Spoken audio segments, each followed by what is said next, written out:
Last episode में हमने देखा था हाइशैन ने स्पिरिट शेल्टर हासिल कर लिया था। स्टार्टिंग में उन्हें सभी बीस्टों का सामना करने में मुश्किल हुई थी, लेकिन एंड में हाइशैन की चालाकी एंड उसकी पावर की वजह से फाइनली वो लोग बहुत इजीली स्पिरिट शेल्टर हासिल कर पाए थे। स्पिरिट शेल्टर हासिल करने की वजह से उन्हें काफ़ी ज़्यादा फ़ायदा हुआ था। उन्हें ढेर सारा फ्लैश मिल गया था, साथ ही साथ किसी की जान भी नहीं गई थी। इस वजह से सभी लोग बहुत ज़्यादा खुश थे। अब आगे कुछ ही घंटों बाद ये न्यूज़ पूरे आइस फील्ड पर फैल चुकी थी कि हाइशैन और उसके ग्रुप ने स्पिरिट शेल्टर हासिल कर लिया है। ऐसे में अब वो लोग जिन्होंने हाइशैन की टीम को छोड़ा था, वो लोग काफ़ी ज़्यादा रिग्रेट कर रहे थे, क्योंकि अब उन्हें हाइशैन से कोई भी फ्लैश खरीदने के लिए दुगनी तिगुनी कीमत देनी पड़ती थी। साथ ही साथ अगर उन्हें स्पिरिट शेल्टर के अंदर रहना होता था तो उन्हें बहुत ज़्यादा रूम रेंट देना पड़ता था। उन्हें पहले लगा था कि हाइशैन की टीम में कम मेंबर हैं, इस वजह से हाइशैन उन्हें टीम ज्वाइन करने का दूसरा मौका देगा, लेकिन हाइशैन ने उन्हें कभी दूसरा मौका दिया ही नहीं। हाइशैन अभी के लिए एक जगह पर खड़ा था एंड ब्लड ईगल के मीट को खा रहा था। फाइनली काफ़ी दिनों तक वो मीट खाने के बाद उसे एक जीन पॉइंट हासिल हो गया था, लेकिन स्पीड काफ़ी ज़्यादा कम थी। इस वजह से वो डिसाइड करता है कि वो इस मीट के टुकड़े को वॉर एंजल को दे देगा, एंड वो वैसा ही करता है। अभी के लिए वो वॉर एंजल को ढेर सारा प्रिमिटिव मीट खिला रहा था ताकि वॉर एंजल जल्द से जल्द पावरफुल बन सके, लेकिन प्रिमिटिव मीट उसे कुछ खास इम्प्रूव नहीं कर पा रहा था। फाइनली वक्त आ गया था डफने का क्रिस्टल क्लैन पहुंचने का, इसलिए हाइशैन वहां से टेलीपोर्ट होकर डफने आ जाता है। उसके सामने ही अभी के लिए एक बहुत बड़ा प्लेनेट था जो बहुत तेज़ी से चमक रहा था। हाइशैन उस प्लेनेट को देख ही रहा था, तभी अचानक से उसका 9 लाइफ कैट का पेंडेंट ज़ोर से गर्म होने लगता है। हाइशैन को समझ नहीं आ रहा था कि आखिर क्रिस्टल क्लैन पहुंचने पर ये पेंडेंट इतना ज़्यादा गर्म क्यों होने लगा है। क्या क्रिस्टल क्लैन और ये पेंडेंट दोनों आपस में जुड़े हुए हैं? इसी का पता लगाने के लिए हाइशैन डिसाइड करता है कि वो अभी के लिए यैनरेन के केबिन में जाएगा एंड वहाँ पर क्रिस्टल क्लैन के बारे में और ज़्यादा नॉलेज हासिल करने की कोशिश करेगा। इधर थोड़ी ही देर बाद डफने क्रिस्टल प्लैनेट पर लैंड करती है, जिसके बाद मिस्टर चैन अपने साथ मैक टीम को लेकर एंड कुछ प्रोफेसर्स को लेकर डफने से बाहर जाते हैं ताकि वो डफने को एक्सप्लोर कर सके। लेकिन बाहर जाने से पहले उन्होंने यैनरेन से कहा था कि एक बार जब क्रिस्टल क्लैन के एक्सप्लोरेशन का काम शुरू हो जाएगा तो उसके बाद कोई भी टेलीपोर्ट होकर डेमन वर्ल्ड में तब तक नहीं लौट पाएगा जब तक उनका एक काम कंप्लीट नहीं हो जाता है, एंड वो रोका प्लैनेट लौटकर इसके बारे में गवर्नमेंट को इन्फॉर्म नहीं कर देते हैं। यैनरेन भी तुरंत मान गई थी। वो एक्सपर्ट वहाँ से चले गए थे। अभी के लिए यैनरेन के साथ हाइशैन था। वो दोनों कैप्टन ऑफिस में थे एंड अपने सामने चल रही एक वीडियो को देख रहे थे। उस वीडियो में रिसर्चर्स थे जो अभी के लिए क्रिस्टल क्लैन को एक्सप्लोर कर रहे थे। हाइशैन पूछता है कि आखिर ये सभी क्या कर रहे हैं? इतने कम लोग होने के बावजूद क्या ये पूरे क्रिस्टल प्लैनेट को एक्सप्लोर कर पाएंगे? तो इस पर यैनरेन कहती है, हमें पूरे के पूरे क्रिस्टल प्लैनेट को एक्सप्लोर करने की ज़रूरत नहीं है।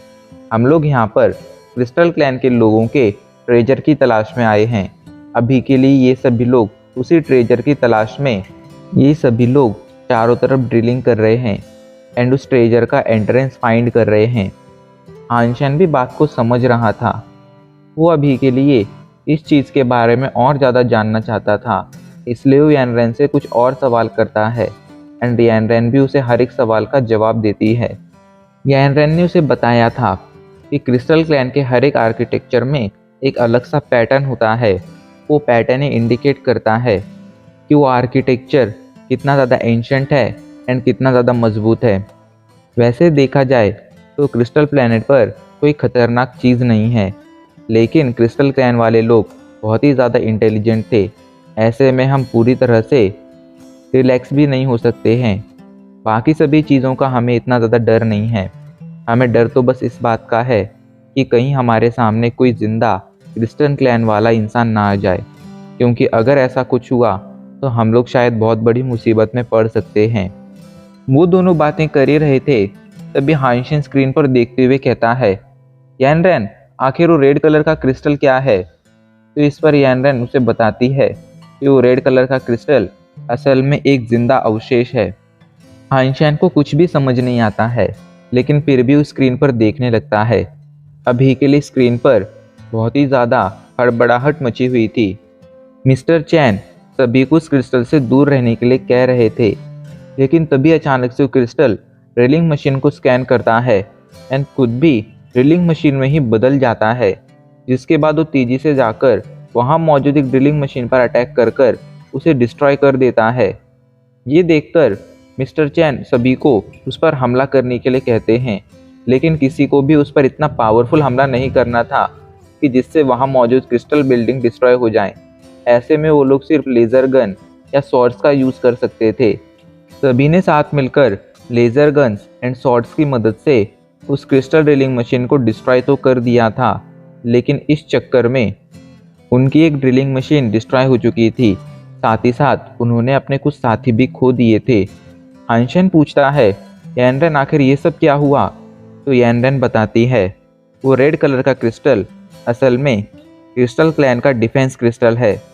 जब भी कोई भी चीज़ उसके सामने जाती है तो वो रेड कलर का क्रिस्टल उसे स्कैन कर लेता है एंड उसी चीज़ में ट्रांसफॉर्म हो जाता है। ये रेड कलर का क्रिस्टल किसी भी चीज़ में ट्रांसफॉर्म हो सकता है, यहाँ तक कि वो ह्यूमन में भी ट्रांसफॉर्म हो सकता है। इसीलिए इसे सिम्युलेटिंग क्रिस्टल कहा जाता है।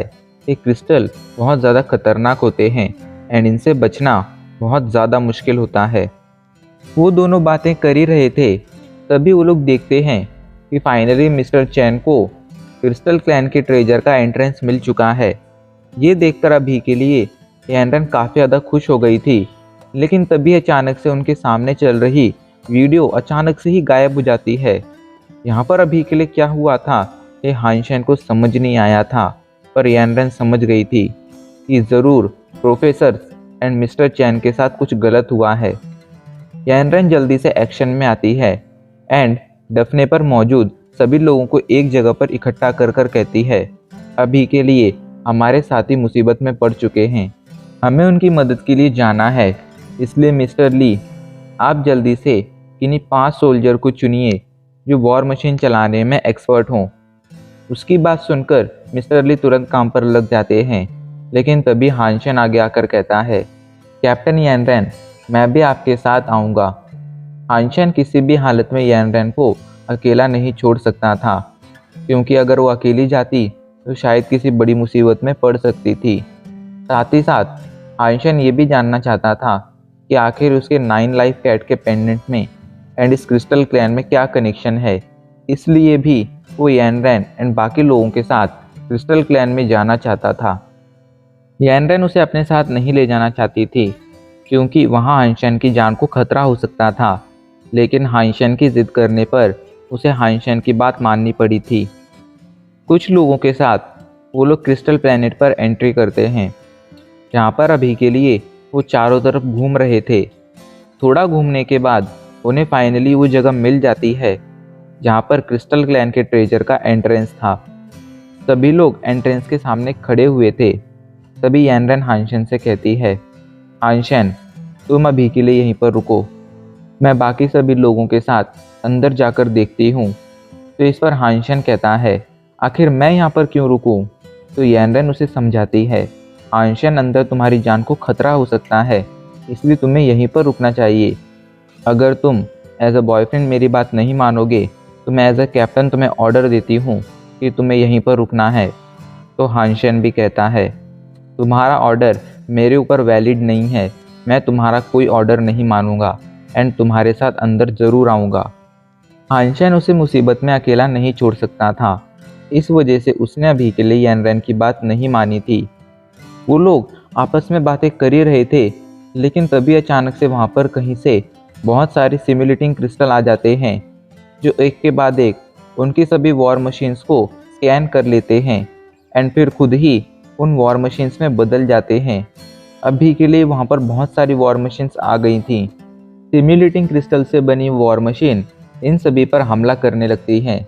ये सभी अपने डिफेंस में उनका सामना करने लगते हैं, लेकिन वो वॉर मशीन्स बहुत ज़्यादा थी। ये देखकर मिस्टर ली सभी को अंदर जाने के लिए कहते हैं एंड खुद अकेले उनका सामना करने लगते हैं। हाइंशन जल्दी से सबको अंदर लीड करता है। सभी लोग तेजी से अंदर जाने लगते हैं, लेकिन हड़बड़ी में सभी एक दूसरे से बिछड़ गए थे। अभी के लिए सिर्फ वहाँ पर यानरेन और हाइंशन ही साथ में थे। उनके बाकी सभी साथी कहाँ गए, इसका उन्हें कोई अंदाज़ा नहीं था। एंट्रेंस से आगे बढ़ते हुए वो लोग अभी के लिए एक हॉल में पहुंच गए थे, जहां पर चारों तरफ बहुत सारे चैनल्स थे। इतने सारे चैनल्स देखकर वो लोग अपनी वॉर मशीन को वापस लेते हैं एंड इन्हीं चैनल्स में से एक के अंदर एंटर करते हैं। वो लोग इन चैनल्स के अंदर आगे बढ़ने लगते हैं, पर ये चैनल्स बनाए तो क्रिस्टल क्लैन के लोगों ने ही थे। ऐसे में ऐसा हो सकता था कि इनके अंदर भी कोई खतरा हो। इस कारण हाइंशन जल्दी से स्नो वुल्फ की बीस्ट सोल को बाहर निकालता है। पिछली बार जब हाइंशन एरिस्टोक्रेट स्पिरिट शेल्टर हासिल करने गया था, तब वहाँ पर उसने स्नो प्रिंसेस की लॉयल्टी हासिल कर ली थी, जिसके बाद उसने वहाँ मौजूद सभी बीस्टों को मारने के लिए कहा था। उसके ऑर्डर पर स्नो प्रिंसेस ने वहाँ मौजूद सभी बीस्टों को मारना शुरू कर दिया था एंड उन्हीं में से एक स्नो वुल्फ के मरने पर हाइंशन को ये बीस्ट सोल हासिल हुई थी। हाइंशन अभी के लिए इसका यूज़ कर अपने आगे का रास्ता साफ कर रहा था एंड ये चेक कर रहा था कि कहीं आगे की जगह में कोई खतरा ना हो। आगे बढ़ते बढ़ते फाइनली उस चैनल के एंड पर आ जाते हैं। अभी के लिए वो लोग हॉल में आ चुके थे। उस हॉल में कुछ अजीब सी मूर्तियाँ थीं। उन मूर्तियों को देखकर यानरेन कहती है, ये तो क्रिस्टल क्लैन के गॉड हैं, जिनकी क्रिस्टल क्लैन वाले लोग पूजा किया करते थे। हाइंशन भी अभी के लिए उन्हीं मूर्तियों को देख रहा था। तभी उसे कुछ फील होता है एंड वो कहता है, जल्दी से सामने आ जाओ। अगर तुम सामने नहीं आए तो फिर मुझे ब्लेम मत करना पूरा इंसान बनने के लिए। यानरेन को अभी समझ नहीं आ रहा था कि हाइंशन क्या कह रहा है, पर तभी वो देखती है कि देवताओं की उन मूर्तियों के पीछे से अभी के लिए टैंगजिन बाहर आया है। टैंगजिन को देखकर यानरेन पूछती है, आखिर तुम यहाँ पर क्या कर रहे हो एंड बाकी सभी लोग कहाँ हैं? तो टैंगजिन कहता है, मैं नहीं जानता कि बाकी सभी कहाँ हैं। एक बार सेपरेट होने के बाद हम लोग दोबारा कभी मिले ही नहीं। लेकिन आप बताइए, आप यहाँ पर क्या कर रही हैं? पर इससे पहले कि यानरेन उससे कुछ और कह पाती, हाइंशन जल्दी से अपने पास से लेज़र गन बाहर निकालता है एंड उसे टैंगजिन के ऊपर पॉइंट कर देता है। ये देखकर यानरेन उसे रोकती है एंड कहती है, हाइंशन ये तुम क्या कर रहे हो? लेकिन हाइंशन उसकी बात नहीं सुनता है एंड सीधा टैंगजिन को शूट कर देता है। तब जाकर यानरेन को पता चलता है कि अभी के लिए टैंगजिन की बॉडी पर पैरासाइट क्रिस्टल ने कंट्रोल कर रखा है। पैरासाइट क्रिस्टल क्रिस्टल क्लैन वालों का एक डिवाइस था, जो जब किसी इंसान की या किसी भी लिविंग क्रिएचर की बॉडी पर चिपक जाया करता था, तो वो उस लिविंग क्रिएचर या इंसान की बॉडी को पूरी तरह से अपने कंट्रोल में ले लिया करता था। ऐसे में वो इंसान जो भी करता था वो पैरासाइट क्रिस्टल के कंट्रोल के अंडर करता था। यानरेन भी अभी के लिए सावधान हो गई थी। वो लोग एक के बाद एक जल्दी से टैंगजिन पर लेज़र गन शूट करना शुरू कर देते हैं, लेकिन वो लेज़र गन टैंगजिन को मारने में असक्षम थी। तभी पीछे से आवाज़ आती है, लेज़र गन उसे नहीं मार सकती है, उसे मारने के लिए बीस्ट सोल वेपन का यूज़ करो। एंड अचानक से ही वहाँ पर प्रोफेसर ली के साथ कुछ और प्रोफेसर्स आ जाते हैं। हाइंशन अपने बीस्ट सोल वेपन बाहर निकालने ही वाला था, लेकिन तभी वैंग आ जाता है एंड अपनी तलवार से अगले कुछ ही पलों में टैंगजिन को काट कर रख देता है।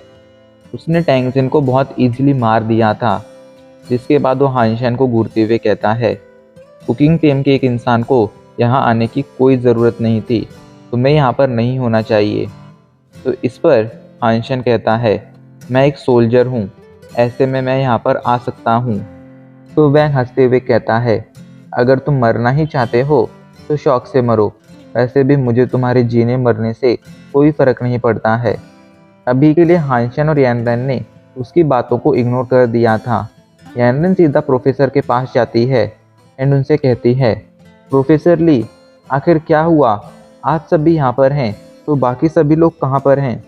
एंड अचानक से ही आप सभी की लाइव वीडियो बंद क्यों हो गई थी? तो इस पर प्रोफेसर ली बताते हैं, जब हमें ट्रेजर हॉल का एंट्रेंस मिला था तो हम बहुत ज़्यादा खुश थे, लेकिन जैसे ही हमने ट्रेजर हॉल के एंट्रेंस को खोला तो अंदर से बहुत सारे सिम्युलेटिंग क्रिस्टल बाहर आ गए, जिन्होंने हम पर एक के बाद एक हमला करना शुरू कर दिया। उनके हमलों में हमने हमारे काफ़ी सारे साथी खो दिए, साथ ही साथ हमारे सभी तरह के कम्युनिकेशन डिवाइस भी डिस्ट्रॉय हो गए। इस वजह से आपके सामने चल रही वो वीडियो अचानक से ही रुक गई थी। यानरन कहती है, अब हमें आगे क्या करना चाहिए? हम किस तरह अपने सभी साथियों को ढूंढ सकते हैं? तो इस पर वैंग हंसते हुए कहता है, अभी के लिए किसी को भी ढूंढना सिर्फ समय की बर्बादी होगी। मेरे हिसाब से हमें लोगों को ढूंढने की बजाय ट्रेजर हॉल को एक्सप्लोर करना चाहिए। इस तरह शायद हम यहाँ से निकलने का कोई रास्ता ढूंढ सकते हैं। ये कहकर वो आगे बढ़ने लगता है। प्रोफेसर ली भी कहते हैं, मेरे हिसाब से अभी के लिए हमें वैंग के कहे अनुसार ही करना चाहिए। एक बार ट्रेजर हॉल मिलने के बाद शायद हम अपने साथियों को ढूंढ पाएंगे एंड यहाँ से सेफली निकल भी पाएंगे। यान रैन को भी प्रोफेसर ली की बात सही लगती है एंड वो मान जाती है। एंड अब इसी के साथ हमारे एपिसोड आज यहीं पर ख़त्म हो जाता है।